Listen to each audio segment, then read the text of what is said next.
How long were you in the water for with your bait? A couple seconds? Yeah. Seal got another one, or is that the back of his fish?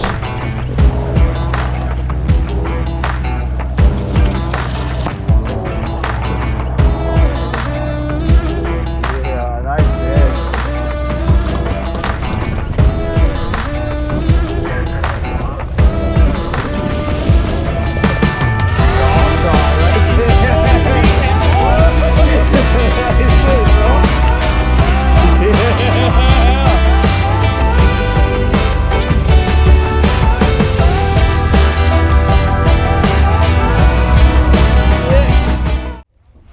All right, here we go. Good evening, good evening, good evening. It's your buddy Mikey here at SD Fish and Sips.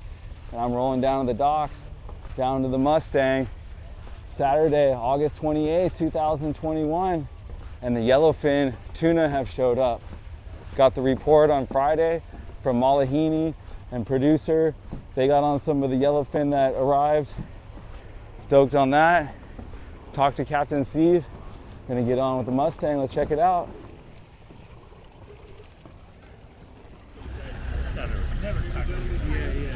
One of you guys are gonna have to just stay out in the parking lot with all the beer. Welcome aboard the Mustang. I'd like to start off by introducing you guys to your crew.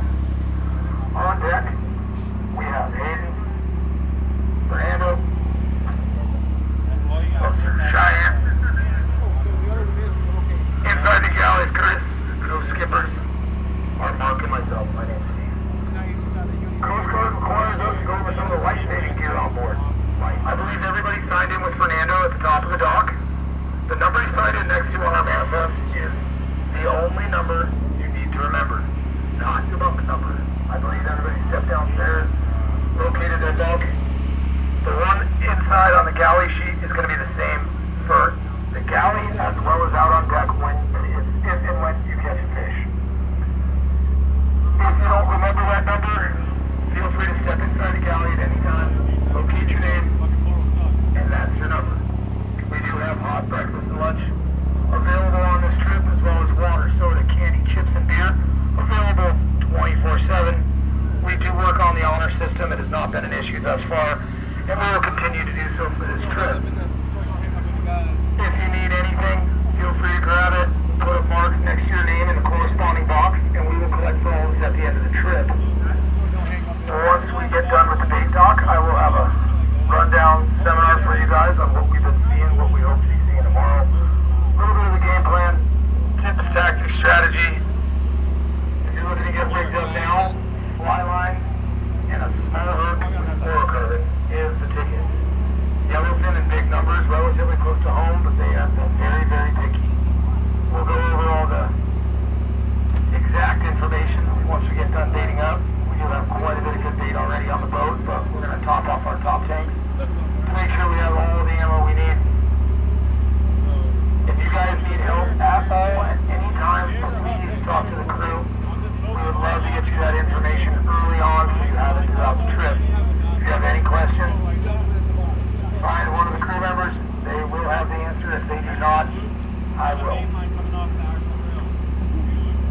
So, thank you guys for taking the time here. Welcome aboard. We'll be getting to the bait dock here in just a couple minutes. That's a Yozuri Hydro minnow. This is the SP minnow that I lost, or same color, but this is called a cannibal calico, and they loved the it. Cabria love that color right there. The Cabria loved it. Yeah. I don't know if there's gonna be as much jig stick action tomorrow. Do you think? Yeah, that's what it seems like. Everyone's getting ready for it. They're all starting to throw their stuff in. That's the real deal, though. Yeah. That right there. Oh yeah. That's the one that's gonna get bit. My son works on. That's 80 gram. You said. He said throw that.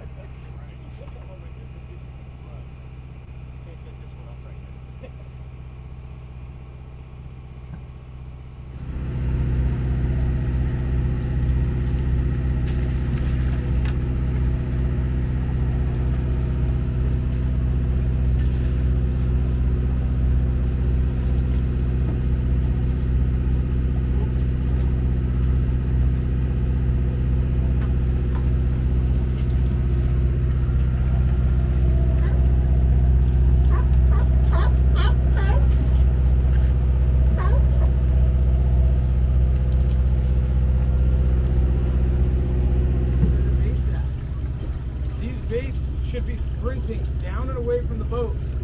They're this big. 150, 200 pound man is a very big predator to these things. They should be very, very, very scared. You just manhandled this small little bait. So if you put them in the water and they do anything other than run away, wind them up. You are not gonna get a bite on a weak bait. It has been very, very, very picky. This is open water yellowfin. Kelp yellowfin are sitting there like hungry, hungry hippos under the kelp, waiting for baits. These ones are blowing up all around the boat. They don't jump out of the water on their own. They don't just magically jump out. They're eating the sardines that we're throwing over as chum. The same ones that are in the hand wells are the same ones that we're putting on the hooks, are the same ones we're throwing over the side. So if we have 30 people fishing and there's 1,000 fish jumping out of the water every hour eating the bait that we're offering them, the only difference is no hook, no line. They're literally swimming for their lives. Things are chasing them down and eating them. So if you have a bait in the water and it is not actively running for its life, it doesn't look natural. You want to spend as much time as you can picking out the best bait, put it in the water, let it do its thing, but every single day we have to convince up to 30 people to do it differently than they think they have to do in their mind. Come out once a year. Last year it was on kelp, yellowfin, bit real easy, dangle it over the side and get a bite. That is not the case today. I spoke to every single other boat that was on the water. 95% of the fish hooked were by the crew. Hand it off. We will do that tomorrow as well if need be. I would much rather give you guys all the information you need so that you can do it yourselves. But taking an extra second at the hand well, picking out the best bait, handling it gently, and then letting it do its thing. 60 seconds after that, it gave up. You don't have to give up. Work hard at it. We know it's work. I'm fully aware. We're asking you guys to work for it. But anything on this planet, in this world, you do better if you try harder. You're more successful if you work at it. If you are waiting for a bite, it's not coming. I'm just gonna be very open, honest, and clear with you guys. If you are sitting there with your elbows on the rail waiting for a bite, it's never coming. Not tomorrow. Unless things change drastically, you gotta work hard. Back and forth to the bait tank. A good bait swims hard and away from the boat, scared of the predators. A bad bait is one that's doing this, smiling at you. You will not be able to coach it, coerce it, or train it to do anything differently than what it does immediately, no matter how long you leave it in the water. So tomorrow morning, we're gonna be at the tuna pens, near them, half mile, mile, by law. We will be fishing for yellowfin tuna. There are kelps as well out there. Yes, sir. Depends on how hard you're gonna work at trying to get a bite. I butt hook every single bait I put in the water. But if I cast out right there, I'm winding up by right there. I practice what I preach because I know it works. I'm out here every day. I consider myself pretty good at what I do. But if you are putting your line in the water right there and you make it 5 minutes up the rail, just know for 4.5 minutes, you were walking your pet sardine frank. You weren't fishing. You were not giving them a valid option. I know there's probably 7 to 10 people here that are sitting there going, he doesn't know what the hell he's talking about. I've been doing this for 50 years, once a year. Guess what? Anybody golf here? Anybody? If you go golfing once a year for 20 years, do you think you're any better after 20 years than you were on day one? The answer is no. I don't have to wait for you guys to answer me. This is what it takes. I will prove it all day long. Whether it be me running back and forth to the rail and hooking a fish before 30 guys can do it, or by my crew asking the same questions they do every day. We hook up on a fish, there will be a crew member immediately there to help. He's going to ask to check your drag. He's not going to pick up your rod. He's not going to fight your fish. He's going to say, what pound test, what size hook, and how long was your bait in the water? It's never longer than 60 seconds. None of you are in my phone as emergency contacts. There's no bias here. We're going to ask you, how long was your bait in the water when you got a bite? The answer is always immediately, or I'm not even asking you the question. 10 seconds, 5 seconds, immediately, 15 seconds. It's never 4 minutes. It's never 9 minutes. Give yourself as many opportunities as possible with a good bait, swimming hard away from the boat through a target-rich environment. Every boil you see around the boat will be within 100 feet. If anyone can give me a reason why you have 300 feet of line out, I'd love to hear it. It's not the case.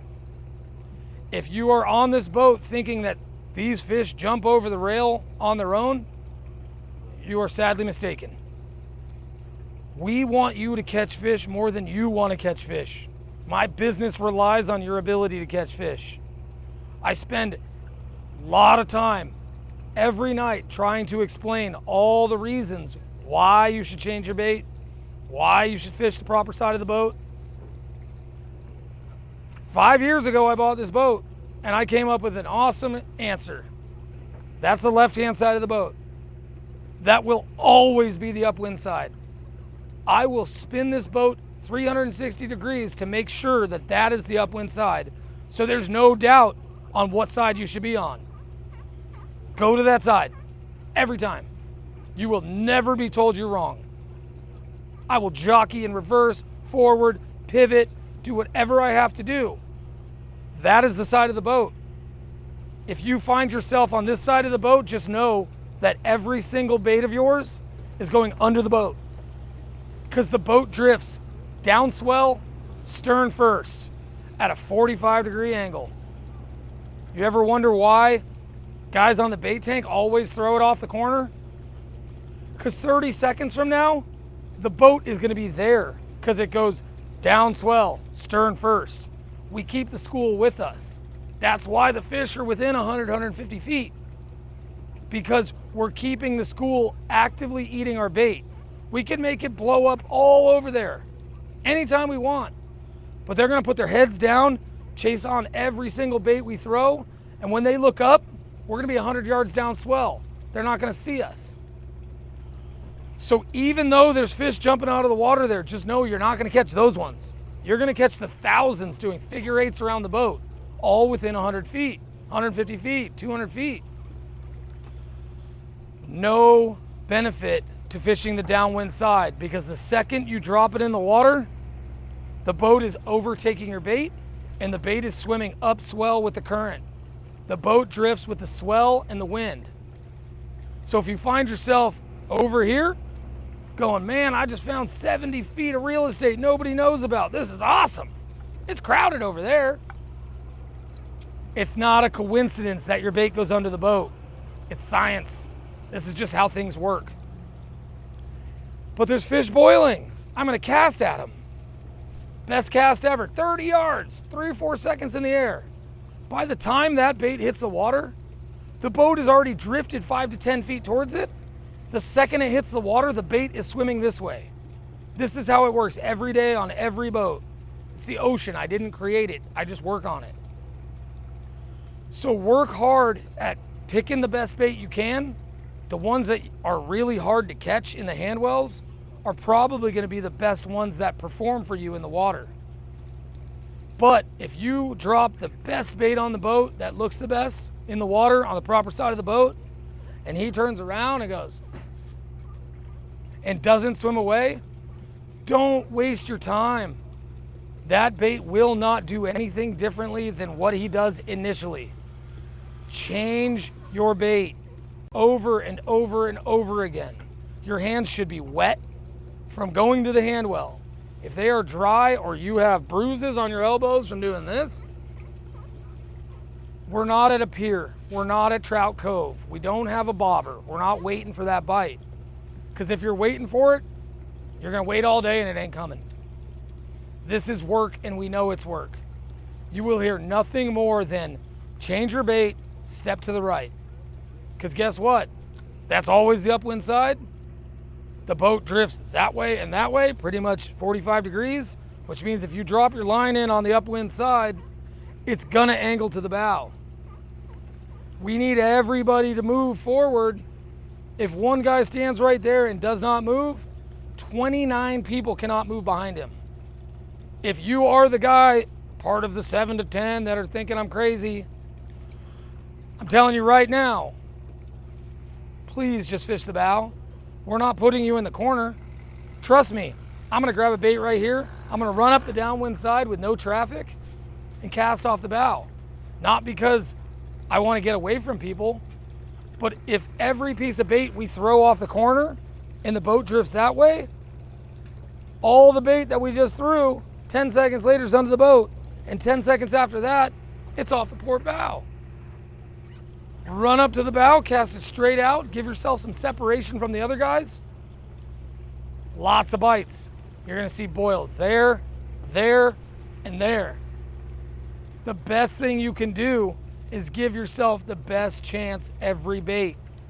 We understand that it's gonna take some work and some effort, but statistically speaking, if 99% of the bites are in the first 60 seconds, and there's 30 of you guys, there should never be less than 5 to 7 people at the handwell, and 5 to 7 people traveling to the handwell, and 5 to 7 people traveling to the rail.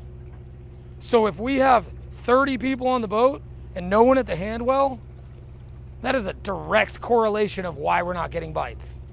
Because after 60 seconds, your chances plummet.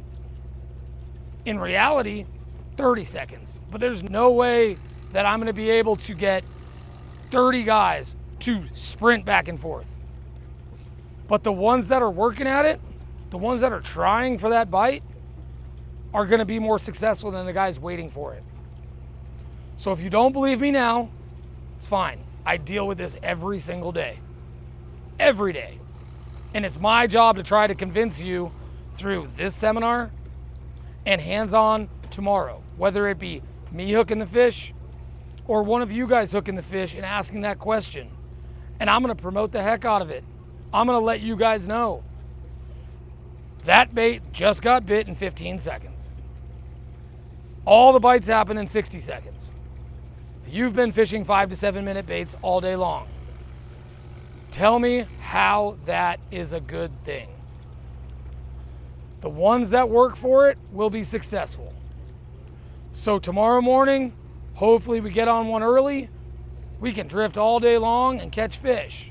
But every boat today that caught yellowfin, the crew was hooking most of them because they know what the best bait in the handwell is, because they do this for a living. They know that once their bait stops acting like it should, they wind it in. If at any point you find yourself doing this to get the bait away from the boat, your bait's not swimming, the boat's drifting that way, the bait is going with the current that way, and you're just feeding line into the water.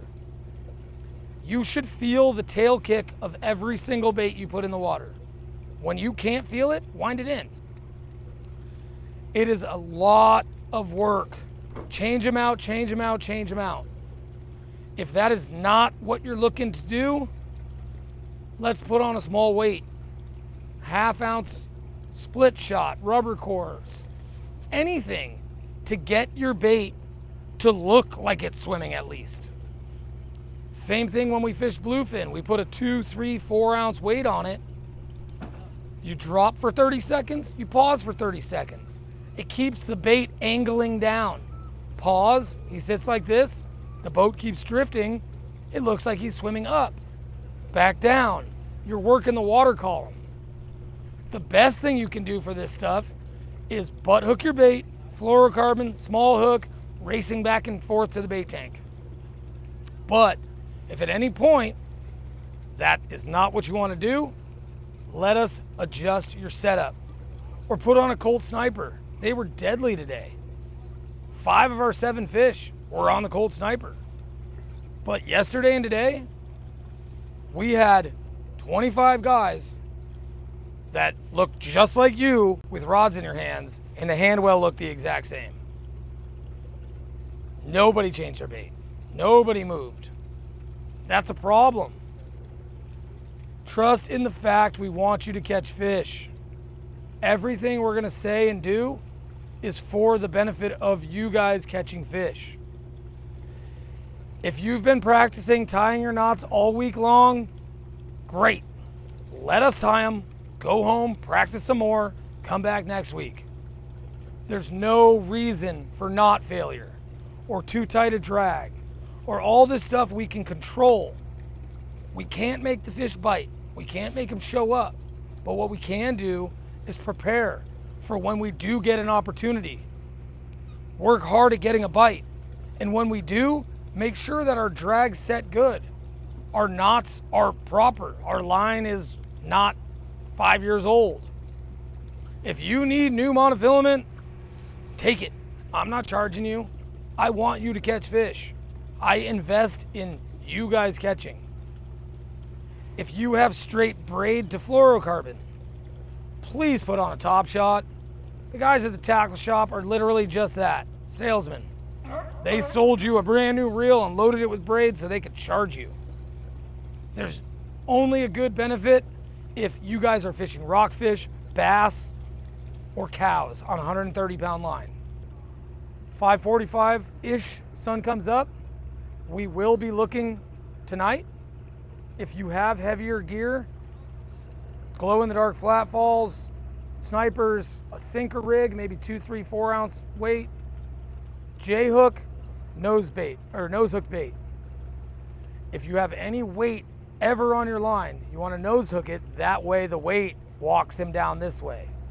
If you're fly lining, best thing you could do is belly hook. It will swim down and away fast. It will get tired sooner. If you're not changing them out like this, nose hook your baits. They're not going to swim as fast. They're not going to aggressively get away from the boat, but I'm not saying they won't get a bite. So in the morning, we hit it hard.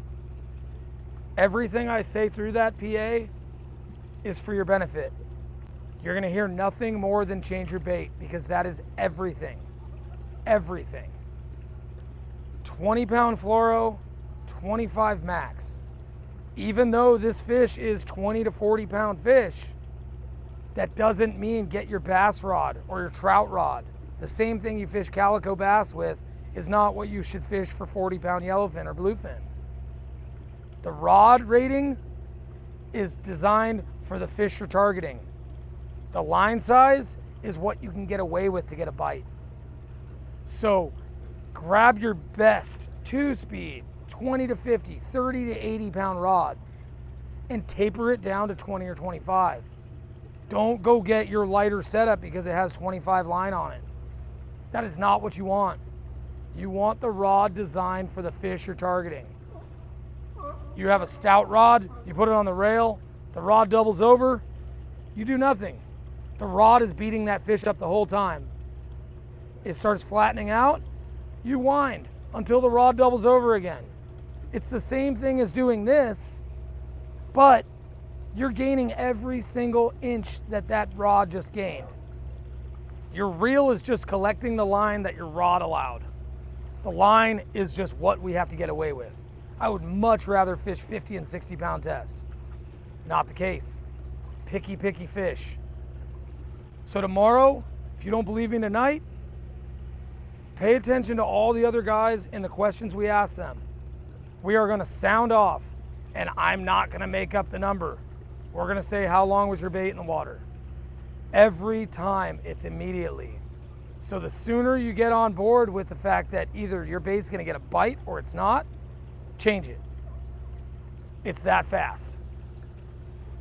Watch tomorrow, see what happens. But it's the same thing every day, every boat, every stop. And if one guy can come up and keep hooking fish left and right, he's not lucky. And it's not by accident. He's paying attention to what's working, doing that over and over again, which is exactly what I'm saying right now. So thank you guys for taking the time. Does anyone have any questions? If we find fish in the dark, we're stopping. But this boat's not gonna stop until we find them. So we keep moving. But good thing is, there's tuna pens 27 miles away, and we're gonna fish way more than a quarter mile away from those tuna pens by law. And that's where we're heading. There's a very good volume of fish, and there's gonna be a lot of boats. Flat calm, close to home, and a target. They literally just drive near there and drift. We had thousands and thousands, tens of thousands of fish within a half mile of us at all times, all day. But if you're not changing your bait, you're struggling. If you are sitting posted up in the same spot, it ain't coming. Just know that you have to work for every bite you get. I hooked 4 fish today. We had 7 fish on the boat. Huh? Do you see yourself right now? You think I want you on my boat right now? The answer is no.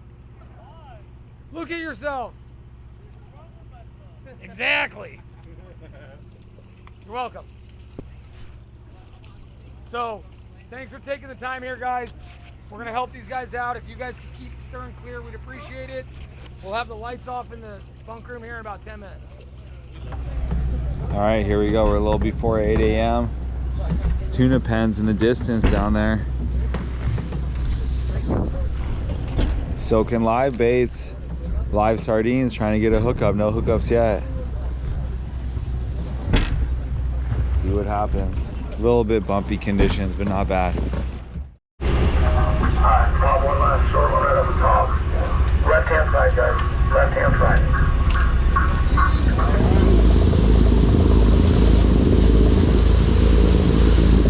Gang, is that your reel? Tiagra? Yeah. Big baller, man. That's what I'm talking about. How long have you had that one for? About 4 years now. Have you caught some big fish with it? Nothing big, just a bunch of small, like Dorados, Skip. Always on the troll? Yeah. Have you used it on the fleet is out. Where's the pen at? There's got to be a tuna pen around somewhere. Oh yeah, there they are right there. Jeez.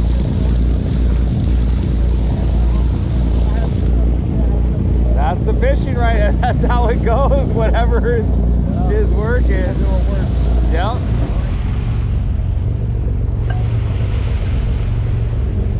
Coming into the zone. Here we are.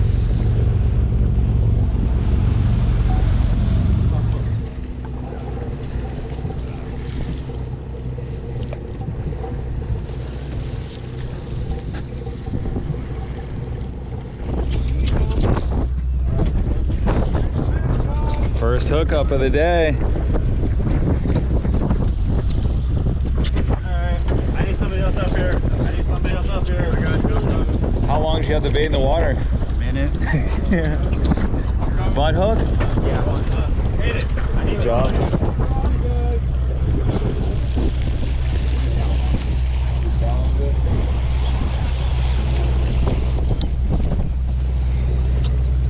Coming through. We got a fresh one.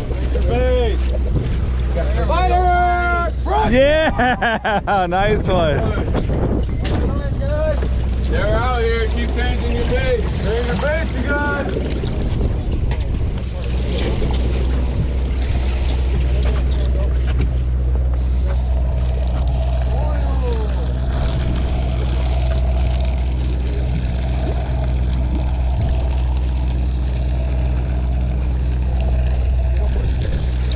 Was that nose hook or butt hook? Butt hook. Butt hook, yeah. Hold the hook. 20 pound fluoro? Yeah. It's gonna work for like 10 seconds. Yeah, it should be right away, right? Right away. If not, Yep. right off the. Oh, he's on the other boat.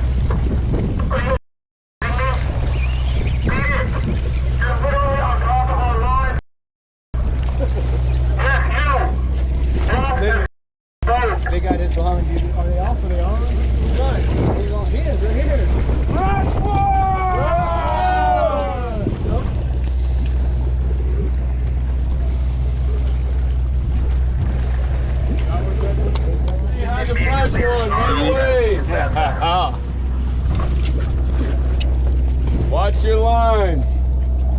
Over here. Let me get some this mess right here.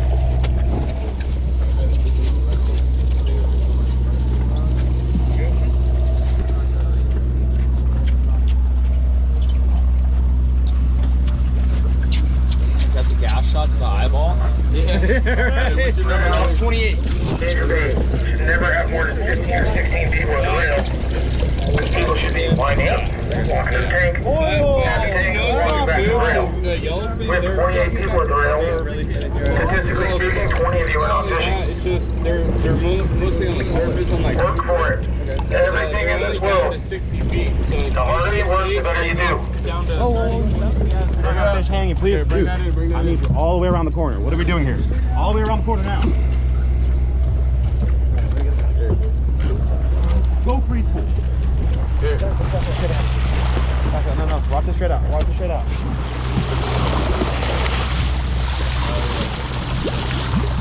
Yeah, way. Nice What work. number are you? Number 1.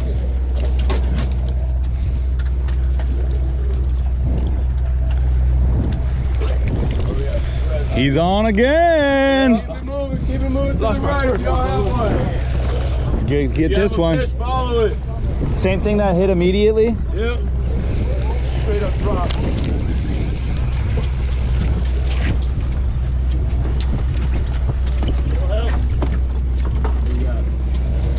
That's that Yellowfin Tuna. Yeah. More often, you get more bites. Get some. Yeah. Probably at least 10 by now, right? Think so? More than that? At least. Plus or minus? Fish Flare. down, fish down. Perfect. Thank you.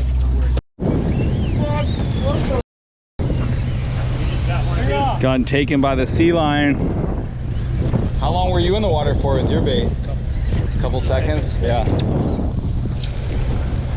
You dropped it in off the side over here? Yep. On the back, yeah. Oh, Jay. Yeah. You don't like the circle? I do. I just didn't have any of the smaller. All I had was the 1/0, 2/0 circle, and I wasn't getting bit off it, so I switched to the smaller J hook. Got hooked up like 4 or 5 times already. That's what I'm doing right now. One. Thank you. I'm going to switch to a smaller J hook. Landed one. But Yeah. that's not gonna get a fucking. If you don't hook set it, they bury it too deep, huh? Yeah. Yeah. They just pull that shit. Oh.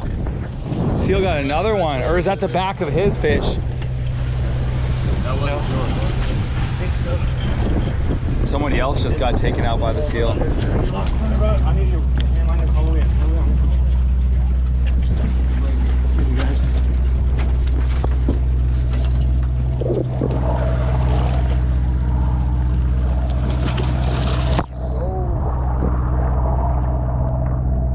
Yeah, nice fish. Number 5? Savage, dude. This guy's an absolute savage.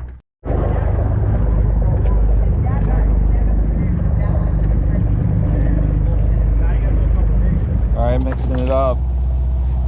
I tried the tranks, the 20-pound fluoro, and the little small J hook. See if I can get bit.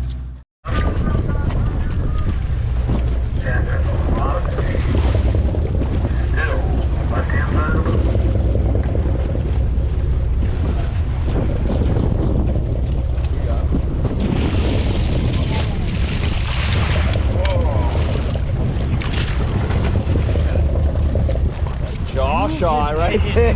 No meat at all today, sir. Oh wait, Jesse. Nice fish, bro. 20 pound?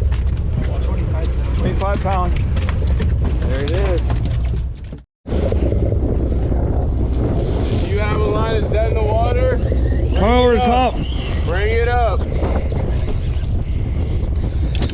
What's going on? Help. A little help.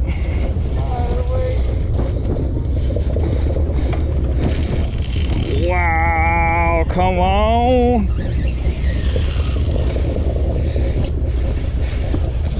maybe cut it? Just cut that. Just cut my line. I'll give it a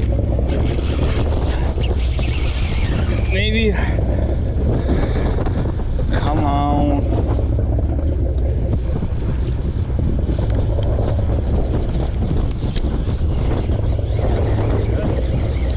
And it's gone. That's great.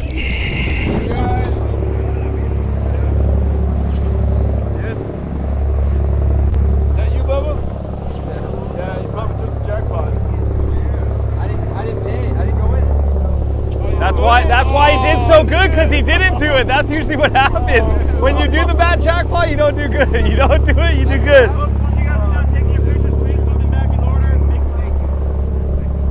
The Toro's still good. What do you think? 25, 30 pound? How much? Nah, maybe that one's maybe like 20? Not even. No, you don't think so?